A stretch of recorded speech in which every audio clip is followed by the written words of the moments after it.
যুক্তরাষ্ট্রের president Donald ট্রাম্পের আরোপ করা বৈশ্বিক পারস্পরিক শুল্ক আরোপকে অবৈধ ঘোষণা করে তা বাতিলের রায় দিয়েছেন সর্বোচ্চ আদালত। গত শুক্রবার যুগান্তকারী রায়ে মার্কিন সুপ্রিম কোর্ট বলেছেন 1977 সালের যে আইন দেখিয়ে ট্রাম্প বিশ্বজুড়ে শুল্ক আরোপ করেছেন সেটি তাকে এই ক্ষমতা দেয়নি, সেই ক্ষমতা কেবল কংগ্রেসের। তবে রায়ে বিক্ষুব্ধ ট্রাম্প বিকল্প পদক্ষেপ নিতে বিন্দুমাত্র দেরি করেননি। ভিন্ন আইনে দেশগুলোর উপর সর্বোচ্চ 15% পর্যন্ত শুল্ক আরোপের ঘোষণা দিয়েছেন। নতুন এই শুল্ক আরোপের ফলে আগের চুক্তি অকার্যকর হয়েছে বলে মনে করছে বাংলাদেশ। তবে বিষয়টি নিয়ে আগ বাড়িয়ে উদ্যোগ নেবে না সরকার, যুক্তরাষ্ট্রের আনুষ্ঠানিক চিঠি পাওয়ার পর পদক্ষেপ নেবে। এই বিষয়ে বাণিজ্য সচিব মাহবুবুর রহমান জাতীয় অর্থনীতিকে বলেন, যুক্তরাষ্ট্রের সঙ্গে বাংলাদেশের একটি শুল্ক সংক্রান্ত চুক্তি হয়েছিল, তবে সেই চুক্তি কার্যকর হওয়ার জন্য উভয় পক্ষের আনুষ্ঠানিক অবহিতকরণ প্রয়োজন। এখন পর্যন্ত যুক্তরাষ্ট্র বাংলাদেশকে সেই অবহিতকরণ দেয়নি। তারা একটি চিঠি দেবে, সেই চিঠিতে তারা কি বলে তা আগে দেখতে চাই। এই রায়ের মাধ্যমে যুক্তরাষ্ট্রের সর্বোচ্চ আদালত স্পষ্ট বার্তা দিয়েছে, জাতীয় জরুরি অবস্থার অজুহাতে ব্যাপক বাণিজ্য নীতি প্রণয়ন করা নির্বাহী বিভাগের একক এখতিয়ারের বিষয় নয়। রায়ের পরপরই ট্রাম্প আদালতের কড়া সমালোচনা করেন এবং কয়েকজন বিচারপতিকে দুর্বল ও অযৌক্তিক বলে অভিহিত করেন। চলতি মাসে হওয়া চুক্তি অনুযায়ী আগামী 24 ফেব্রুয়ারি শুল্ক কার্যকর হওয়ার কথা ছিল। এখন 15% শুল্ক কবে থেকে কার্যকর হবে সে বিষয়ে এখনও স্পষ্ট ঘোষণা আসেনি, ফলে আন্তর্জাতিক বাণিজ্য অঙ্গনে অনিশ্চয়তা বেড়েছে।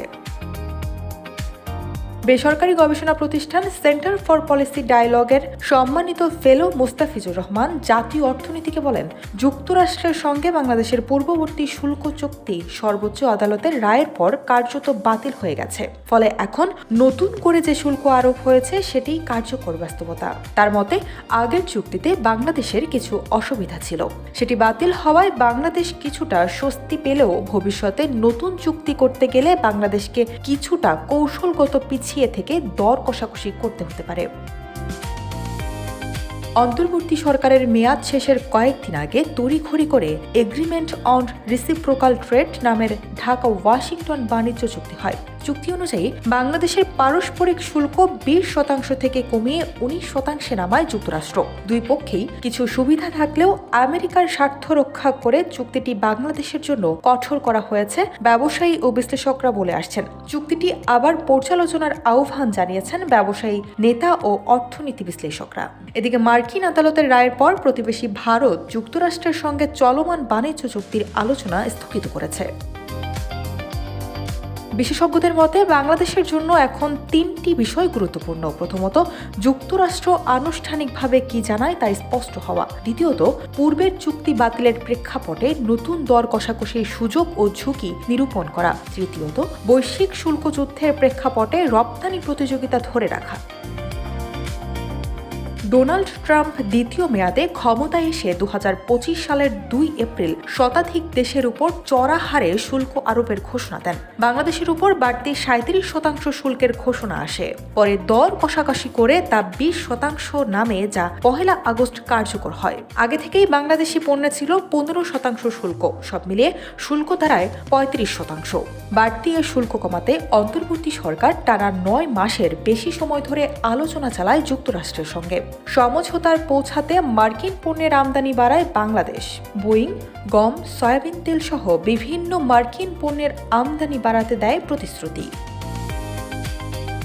দেন দরবারের মধ্যে গত 9 ফেব্রুয়ারি দুই দেশের মধ্যে বাণিজ্য চুক্তি সইয়ের ঘোষণা দেওয়া হয়। ফলে যুক্তরাষ্ট্রের বাজারে বাংলাদেশি পণ্য রপ্তানিতে আরোপিত পারস্পরিক সম্পূরক শুল্ক 1% পয়েন্ট কমে হয় 19%। তাতে করে মোট শুল্ক হার আগের কমে হয় 34%।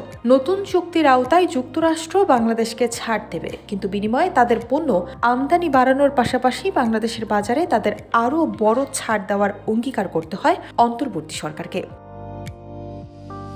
চুক্তির অধীনে বাংলাদেশ আগামী 5 বছরে যুক্তরাষ্ট্র থেকে $350 কোটি কৃষি পণ্য এবং 15 বছরে $1,500 কোটি এলএনজি আমদানির প্রতিশ্রুতি দেয়। বিমান বাংলাদেশ এয়ারলাইন্সের জন্য 14টি বোয়িং কেনার সম্মতিও দেওয়া হয়। বাণিজ্য ছাপিয়ে এতে রাজনৈতিক উপাদানও যুক্ত হয় নতুন আরও একটি শর্তে। এই শর্তে বলা হয়েছে, বাংলাদেশ অন্য দেশ থেকে কি আমদানি করবে বা করবে না সেক্ষেত্রেও যুক্তরাষ্ট্রের স্বার্থ দেখার বাধ্যবাধকতা রয়েছে।